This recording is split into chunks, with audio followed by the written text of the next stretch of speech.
wretched hat of yours. Rowan, Holger, why all this shouting? I could trade that hat for... Eivor, thank Tyr. I heard shouting. Is something wrong? Holger robbed me, and I demand he be punished. Rot disappointed word. Does the deer rub the stream when she takes a drink? Does a cow rub a field when he crops on sweet grass? Eivor, this matter requires sensitive judgment. Will you?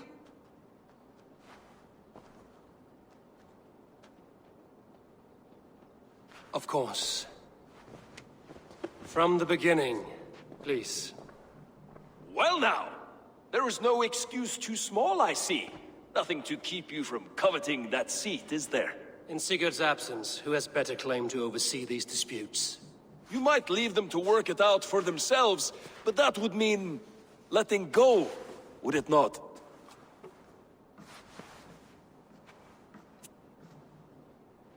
Please start again. Tell me all that has happened. I will start.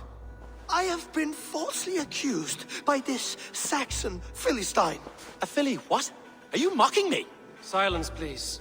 I will hear both of your complaints and render a decision, awarding compensation if needed. Understood? Rowan, tell me your version of these events.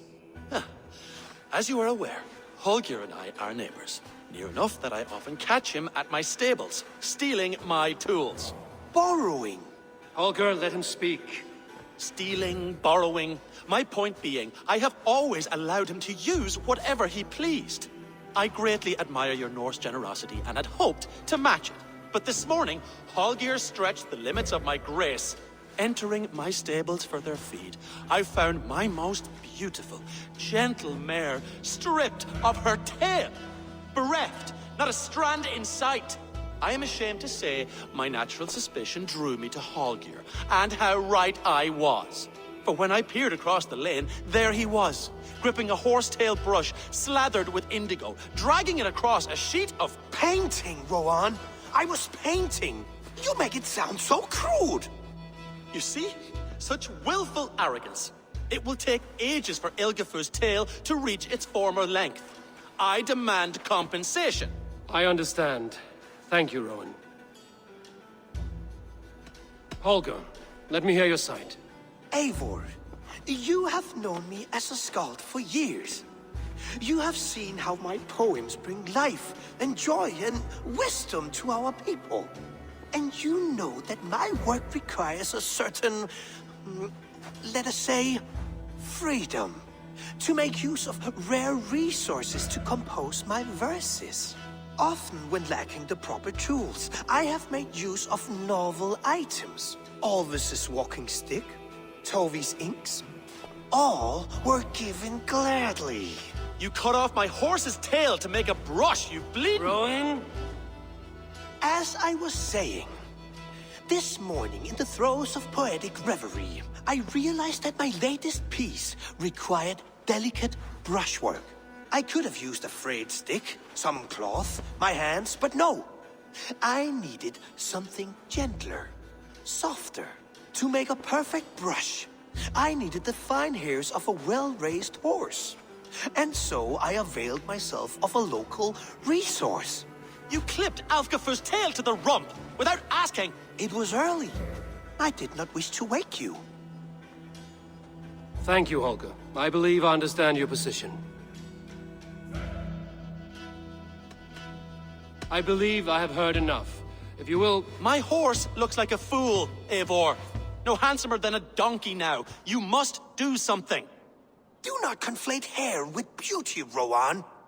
She remains radiant. Elgifur's hair will grow back in no time. Quiet, both of you. Now listen.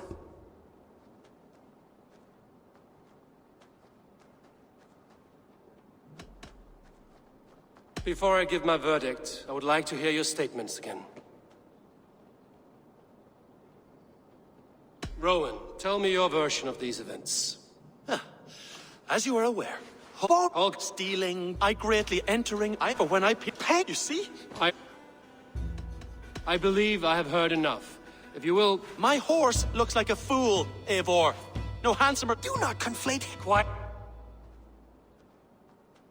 Holger, Rowan is clearly in the right. You sheared the tail from his horse without gaining permission. I borrowed the tail. Borrowed! Does the reality of regrowth not make this a victimless crime? It is a two-victim crime, Holger. Though they are unharmed, you took without asking, and that will not do. As the horse's value has diminished significantly, you will pay Rowan its market price. But the horse was not for sale. Rowan, admit it.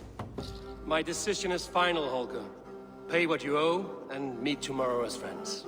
And if I do, may I keep the horse? Pay the man and be done with it. Rowan, does this satisfy you? It does. Thank you, Eivor. Good. Then by Tyr's blessing, let this matter rest. We're done here. Return to your homes in peace.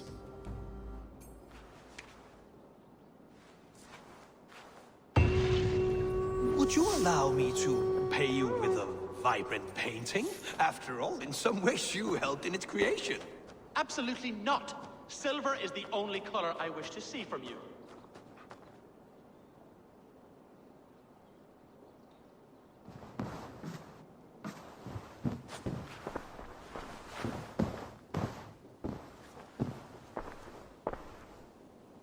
Oh, hello, Eivor. Good day. That Holger, he is quite the character. I almost envy him. To see the world through such a muddy glass, and live with such petty concerns. He hasn't a care in the world. Let's not walk too far with that idea. I need you right where you are. East Anglia is with us. Their King Oswald has pledged his loyalty to us. Eivor Kingmaker, we shall call you soon.